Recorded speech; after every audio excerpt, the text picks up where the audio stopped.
I film my phone and welcome to a new video. Today I'm really excited because we are going to be re-listening to Sawayama by Rina Sawayama.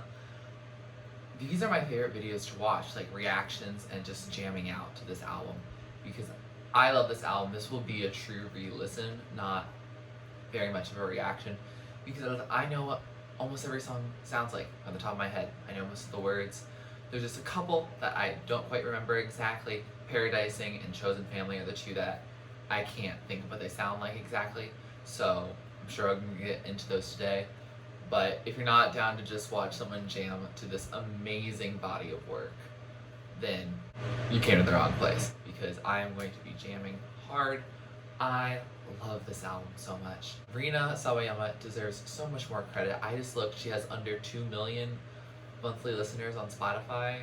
Criminal. She should be on the Billboard Hot 100 for sure. She should be a main pop girly. She's awesome. I might even pick up on stuff that I didn't even know, because her mind is so powerful, and I'm really ready to explore it with all y'all. Anyways, let's get into it. Track number 1 is Dynasty, a masterpiece of an opener, but let's get into it.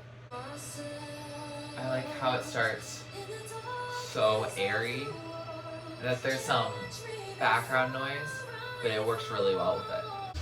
Steve, hated my family's hereditary. I'm already headbanging and we haven't even got to the big guitar. Yeah, you're gonna take the throne. Period, love. Running through my bloodstream, stream. The percussion in this is amazing. If you've been on this channel for a while, you know I love percussion. I'm a percussionist. This is amazing.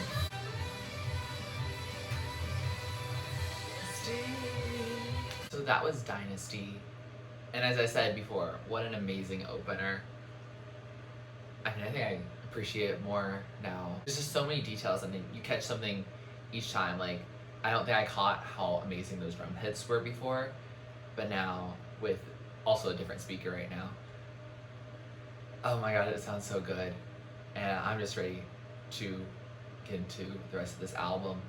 Today was a good day, and this album just makes me feel so good. We're just gonna have a lovely rest of our day. Track number 2 is Excess, and this is probably one of my favorite songs on the album. I love this song. The remix with Bree Runway, I also enjoy Bree Runway's music as well, but I didn't really like it. I felt like it took away from the message. It made it more about like a flex song and just about being successful, and didn't really talk as much about the capitalism associated with it. That's not what we're reacting to. We're listening to the amazing original Excess, which I love. I love this car driving away sound in it. It's so subtle, but it just works. More. Hey, hey, hot one. What it wants, what can I do?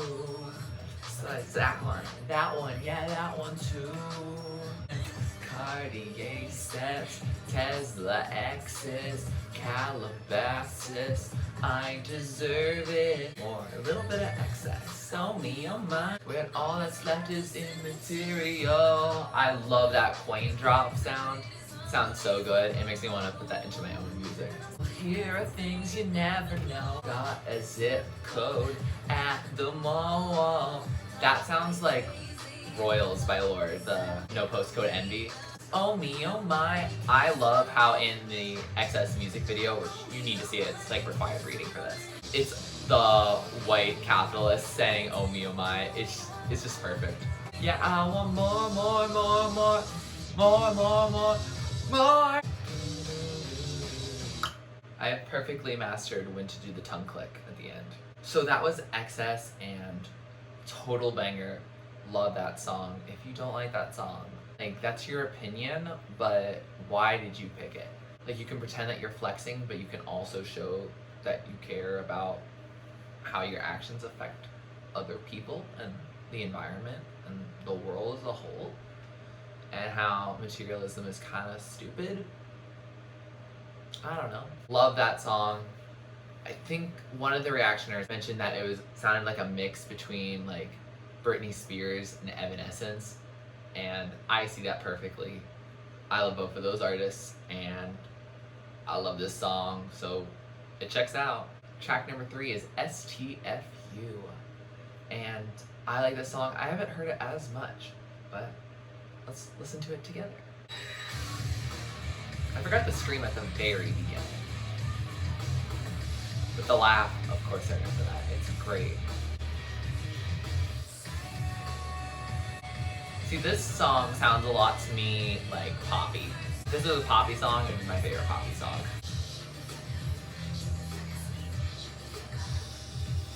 You ever thought about taping your fingernails shut? 'Cause I have many times. Period. I love how her singing post-laugh still sounds better and more in tune than my voice as a whole. Like, that's just not fair, but kudos to her. If you watch the music video, I feel like it explains the song really well. So, again, just all her music videos are just killer. Highly recommend watching them. You'll get a deeper appreciation of the song. And I think their messages in the music video, they're not really that abstract, they're like very clear. You can just pay attention to the music video and you'll be like, oh, this is the point of it. And then you're like, oh, this song isn't just a random pop or metal song, it has a purpose. So that was STFU, exclamation point. Yes. A banger. I love artists that aren't typically on the metal scene, but then just casually do like a metal song just out of nowhere. Like, that's iconic, frankly. This whole album genre bends so much, and it shows how versatile this woman is. Like, it's so cool to hear how your voice can change and how you can alter what you're talking about and how you deliver that based on the genre. And then almost creating your own genre mashups or genres that people didn't even know existed before you came along. That's also really cool. Track number 4 is Comme des Garçons, like the boys. A bop. Ooh, okay. Another day. Going. Comme des Garçons, I'm so confident. Les Garçons, like the boys. Like the Garçons, I'm so confident. Don't bring me home. Take you down, judo. Les Garçons. I love that woo placement. I think best time I've heard some party cheer a Adjo song right here. This is just a song that makes you want to be fierce too. I'm so confident. So that was Comme des Garçons, like the boys. I don't take French. I'm sorry if my accent on that is horrible. Another bop. A little more chill than like XS or Dynasty or STFU. Those have a lot more rock and metal influences than this one. This one's just a nice pop song. But it also has like the male egoism in it, and it has also capitalism culture and material culture. It's like, oh, I'm wearing this luxurious brand Comme des Garçons. That makes me so confident. She's like, oh, I'm like the boys, which I think is the English translation of Comme des Garçons.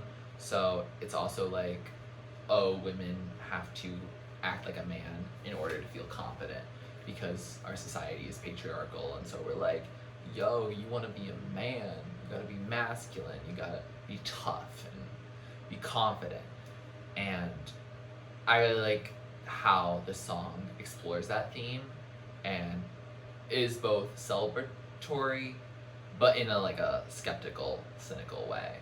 Track number 5 is Akasaka Sad. This is a song that I do remember liking, but it's one of the songs that I haven't really listened to all that much since. I need to listen to it again, so that's what we're here to do. Oh, I forgot how clean that was.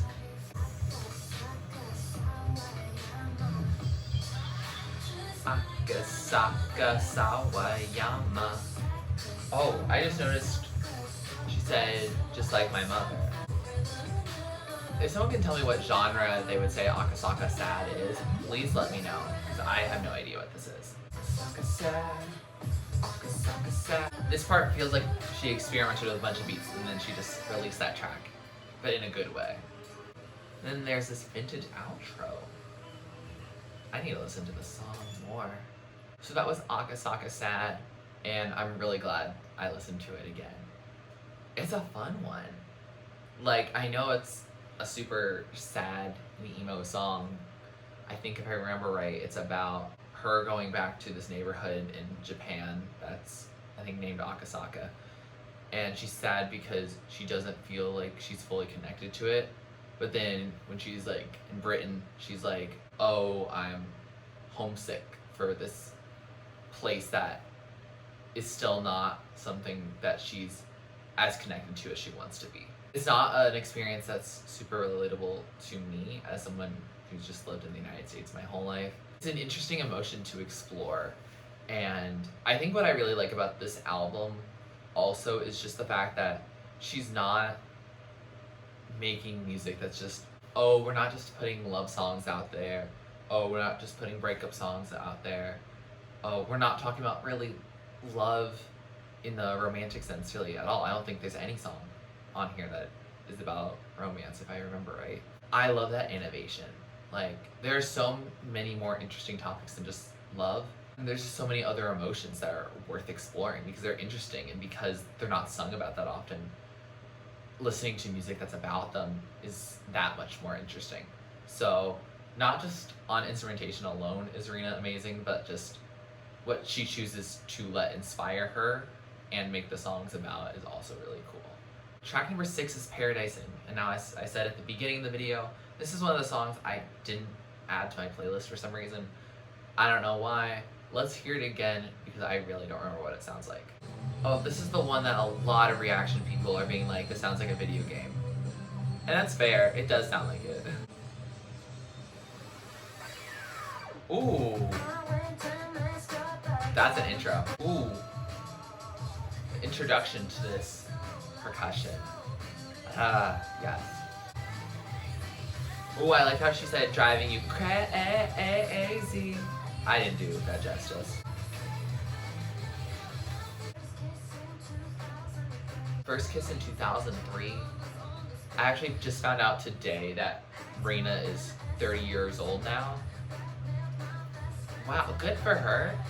But like, I could assume she was like 6 years younger. Like, this song in particular makes me feel like she is younger because she's talking about her youth here and having this amazing, exciting journey. It also brings a different sort of perspective to why she's so interested in 2000s. It's not so that she grew up as a kid hearing it, something that she grew up as like a teenager hearing. Oh, I love key changes. I don't know if I've mentioned it here before. I love key changes. They're lovely. They almost always make the song better. Time of my life. So that was Paradising, and I'm glad I've re-listened to this album today because I like this song now, for sure. I like it. It's just a fun little song. It's not super deep, I guess, in comparison to some of the other songs. There's the childhood whimsy, and there's probably a deeper message of like, oh, nostalgia for being a kid. That time of being young doesn't last forever. There's a little lament about that. I feel like that's more of a reach rather than like excess being about capitalism. Do y'all feel me? Sonically does sound very vintage arcadey. Love it, honestly. I think I was just not in the mood for like superficial kind of bubblegum-ish pop when I listened to this album for the first time. And so I kind of just avoided it, I guess. But I need to listen to this song more, for sure. Track number 7 is Love Me For Me. I love phone calls at the beginning of songs. Like Boy Problems by Carly Rae Jepsen, iconic. Oh, it gets so funky real quick. This does feel more 80s inspired. Self-love is important. Take care of yourself. You wanna love me for me. I made it easy. So that was Love Me For Me, and just a bop. Like, it's not one of the songs that I listen to as much. It's one of the ones like Akasaka Sad where I kind of forget a little bit that it exists sometimes, but anytime I hear it, I really like it. And that means I really should check out some of the more underrated tracks. At least I underrated from before. This song feels very 80s versus some of the earlier songs are very 2000s nostalgia. As I mentioned at the beginning of this, it sounded a lot like Boy Problems from Carly Rae Jepsen's Emotion album, which I re-listened to. That album was inspired by a lot of 80s synths. I really like Rina's spin on it. I also heard in Rina's video, I think she mentioned it once, that she was closest to cutting Love Me For Me from the record. I'm so glad she didn't, because I feel like it makes this album a little more positive instead of, oh shoot, we have the world's problems we have to deal with. It's nice to have that song. It's a little more relatable. Even if it's not as deep as some of the other songs, it's still a very important message that I think fans should probably hear. Track number 8 is Bad Friend, another one of my biggest faves. This is so much of an eyes closed song. Like, if you don't close your eyes when you listen to the song, what are you thinking? Singing our hearts out to Carly. See, she even knows about Carly Rae Jepsen and listens to her. So I feel like Love Me For Me was definitely inspired by Emotion in some way. Truth is, I'm so good at crashing in. I'm a bad friend, so don't ask me how I've been avoiding everything. Cause I'm a bad friend. I love how minimalist this first chorus is. It allows it to build and become epic later. I feel like the first chorus also creates this feeling of getting hit with a realization. But the truth is, I'm so good at crashing in. I love how the chorus crashes in right there. Her mind, too powerful. I'm a bad friend. Been avoiding everything. Me during quarantine. So that was a bad friend. And you can tell if you have anxiety or depression, if you feel personally attacked by this message, which I do. Friendship feels so much more complicated than it has to be. I feel like I personally think of a lot of my friendships almost like people think about their relationships, and they put so much emphasis and focus on that. Like, for a long time, I was so concerned about having a best friend that I could turn to, and I set unrealistically high expectations, and I think Rina here is setting unrealistically high expectations for herself, and that's hard. Also, I just realized my fan has been going this entire time, so if my audio quality is trash, there's no AC in this room, so it's necessary. I'm sorry. Track number 9 is This World, Interlude. I do have a question. What classifies something as an interlude? Because this song is almost 3 minutes, which on modern streaming services, a song that's just under 3 minutes is a full song. And from what I remember of this interlude, it feels like a real song.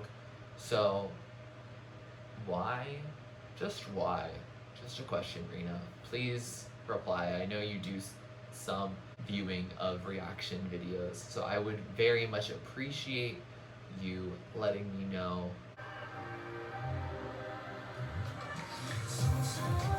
I forgot it came in like that. That's unfair.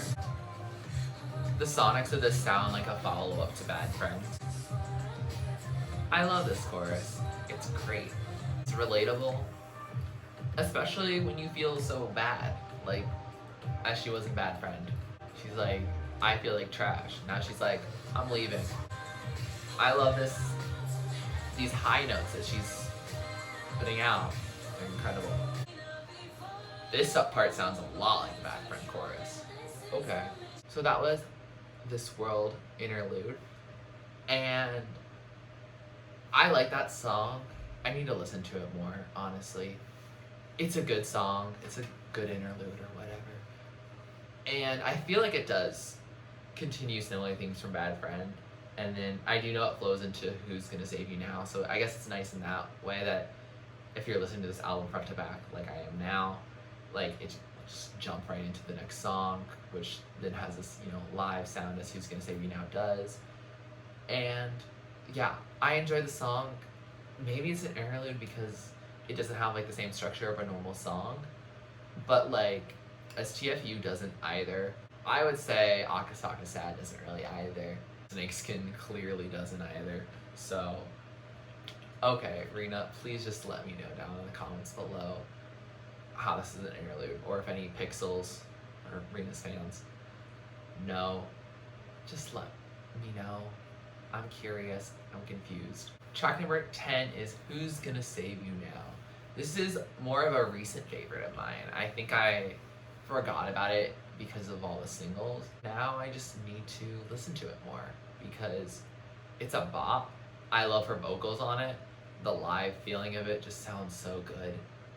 It was so well placed. Her mind, again, is way too powerful for this world. I'm so excited to see what her future projects are. Rina, Rina, Rina, Rina, Rina.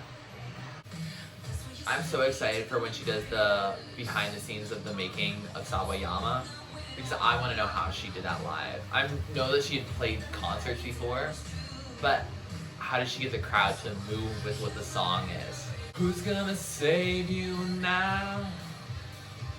Who's gonna save you now? Period. I wish you well, but go take it somewhere else. Who's gonna save you? Save you, save you now.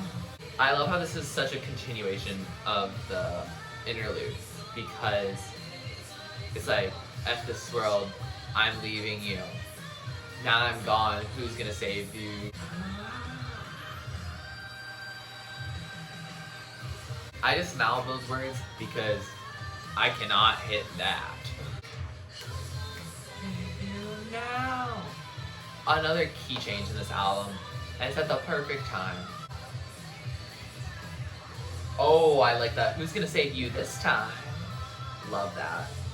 Very catty in a good way. Period. So that was Who's Gonna Save You Now. I don't really have any more thoughts on this. It's a banger.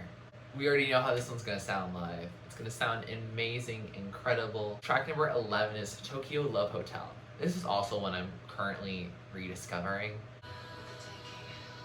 I love how it sounds so far away, and then it builds right into the most studio it can be. And it makes it feel more nostalgic and vintage. Like almost like you're watching a TV program and then you get sucked inside of it.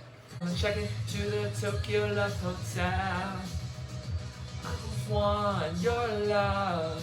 If I haven't said already how perfect her vocals are on every song and how she also sounds different on most of the songs, this is my blanket statement here. She can sing. This is just another song about Tokyo. I don't want to check into the Tokyo Love Hotel. No, no. I just want your love all to myself. So that was Tokyo Love Hotel. And honestly, I forget how much I enjoy the song every time I listen to it. It's just, first of all, just lovely instrumentally.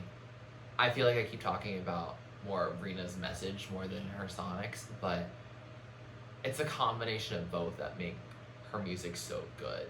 Tokyo Love Hotel is just a beautiful song, frankly.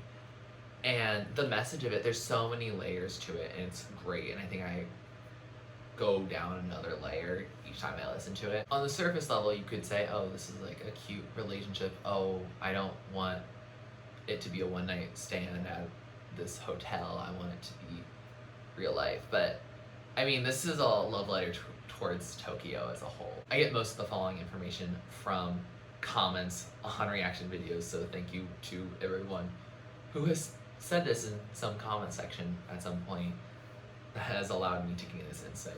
But love hotels are really like, they're hotels that are used for one-nighters. And also, like, I feel like just the idea of a hotel is very much of a travel, it's a visitor thing. And there's so many tourists. Like, I think of, as an American, we're guilty of a lot of tourism. We're like, oh, Tokyo, just such a pretty city, and what about the culture? Oh my god, amazing. And it's like, you appreciate it theoretically, but you don't know the lives of the everyday Tokyo civilian. You don't know the people who have been born there, who have lived their life there, who have much more of a deeper connection than just an appreciation of Japanese culture. She's like, I want your love all to myself. Like, she wants to like reclaim this experience for people who are actually Japanese. But it also goes into the Akasaka Sad territory, where it's like, yes, I'm Japanese, but I've lived in Britain for a lot of my life. So I don't feel as connected as the people who live their everyday lives in Tokyo. So at the end of the day, this ends up just being another song about Tokyo, because I want a deeper connection. And I technically have a deeper connection than these tourists, because I did experience some of my life in Japan. But it's not to the same extent that people who have lived there all their lives. I think everyone in her family pretty much still lives in Japan. So that must be difficult for her to live her life halfway across the world with no one in her family there. Like, that must be difficult. And then she ends up feeling like an outsider. She's not what society might think is the typical Briton, because she's not white. And she looks like she could have been a recent immigrant who doesn't know the language, or like all that other BS that like she totally does make her eligible for the Brits. Frankly, she deserved a Mercury Award, period. This album deserves everything. Sorry, that's a mild tangent, but if you didn't already know, she's ineligible because she doesn't have a British passport, despite having lived in Britain for most of her life. And she's legally there. Like, there's no issue with that. And she's lived most of her life there, and has lived longer there than like Dua Lipa has lived her whole life. It just doesn't make sense, and it's clearly racist and xenophobic. And it just pisses me off, frankly, that she's ineligible right now. Because Sawayama would get Album of the Year, because it's literally amazing. Maybe not by popular vote, but that's because people didn't listen to the project. If you listen to the project, you would say it's Album of the Year. Like, I'm listening to all these other amazing albums. This is Album of the Year, frankly. Period. Full stop. But anyway, Tokyo Love Hotel. A bop. Like a sad emo bop, and it's something that I don't fully relate to a situation, obviously, but it's definitely something that does strike a little bit of a chord, and also just sonically, it's beautiful. Track number 12 is Chosen Family. This is one of the two songs, along with Paradisin, that I didn't have a mark to before. I don't know why. It sounds like an ice cream truck. Anyone else feel that? To relate, chosen family, 'cause we're one and the same. Any Princess Protection Program people?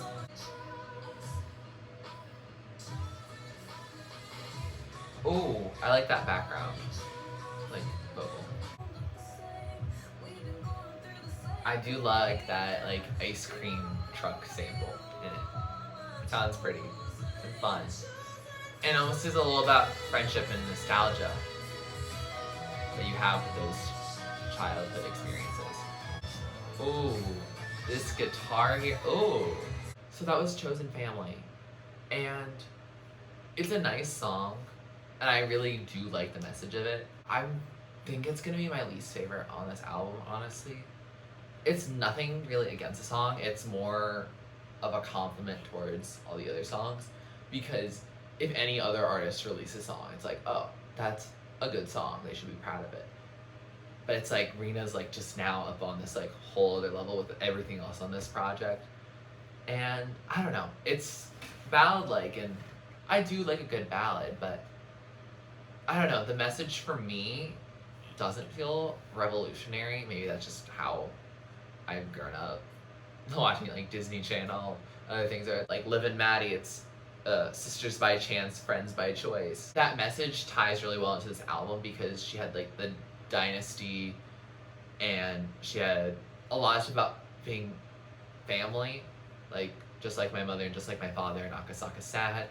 She has grown up in a world where family and her origins are really important to her and have shaped her into who she is.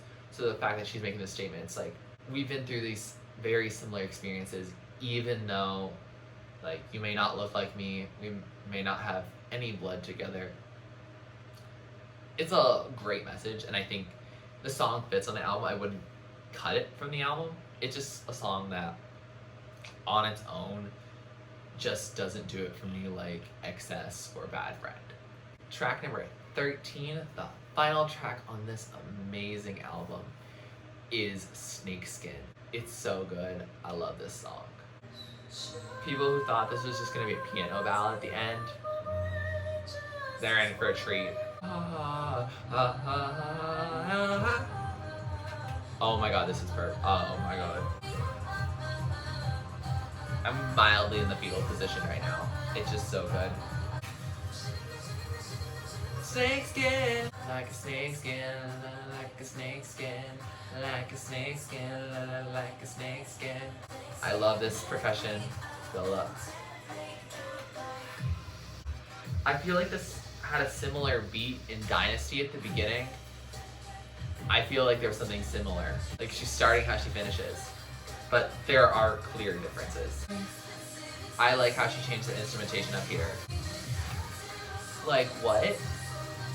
That can't be real. Like a snakeskin, like a snakeskin, like a snakeskin, like a snakeskin. I like how she delivers her vocals to make them more percussive. So that was Snakeskin. What a way to end an album. What? You think that you're just gonna end on something chill, which I feel like that's the trend of a lot of albums, is to end chill. And I'm like, no, don't. End with a bang. You should start and finish with bangs, honestly, which I think Dynasty and Snakeskin do really well, because those are the two songs that are going to theoretically be the most memorable in a listener's mind.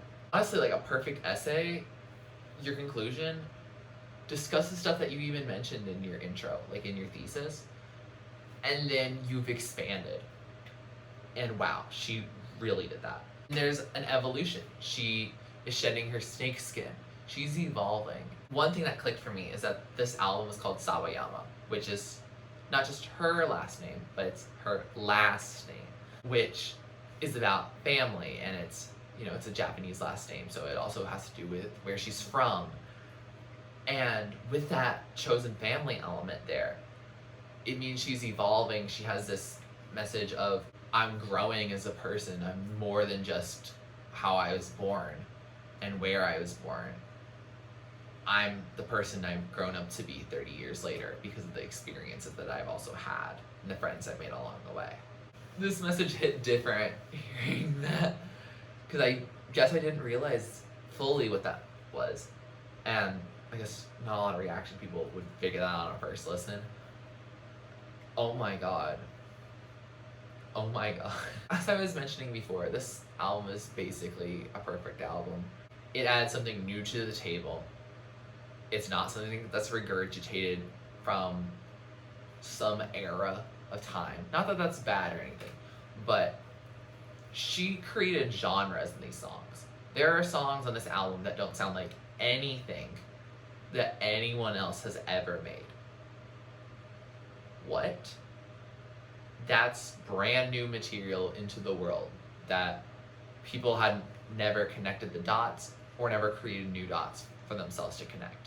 I'm glad I re-listened to this for y'all. For any stans out there that are like me, I hope this is what y'all wanted. If you have made it to this part and you had not heard of Rina Sawayama before, first of all, listen to this project for sure. And I'm glad I put you on to something new, because this is where I want music to be taken in the future. Not just by Rina, but by other artists, because she really did something here and people need to learn that and push it and keep pushing, because there's a lot of good stuff to come if people are thinking like this. All that being said, this is my ranking. So here's top tier, absolute bangers. Middle tier, songs I like, maybe just ones I don't play as much, honestly. And then if there is a bottom tier, maybe like 1 or 2 tracks. Like, that's just songs that aren't really my favorites. They just might not be for me. And it's not a personal attack against anyone who likes this song. You can like it. But I expect most of them to be in the top tier, or at least the middle tier. Because an album year, can't expect anything different, you know? Please let me know your thoughts on this album. I've watched a lot of reactions to this project, so I probably have seen it, but if you have any others that you would like to check out, or if you reacted to it yourself, I'd love to see your reaction to it, because honestly, this is how I'm spending my time in quarantine, is watching reactions to Sawayama and re-listening to it on my own. So I'm glad I got to share it with you. If you like this video, please like it. Please comment down below with what you'd like me to react to or re-listen to, or anything else you'd like to see on this channel. Please subscribe to my channel if you're not already and you'd like to be, and thanks for watching. This is TurtleStormer. Catch you later. It's storming turtles from out of the sky. Turtles don't need to know why. Smile,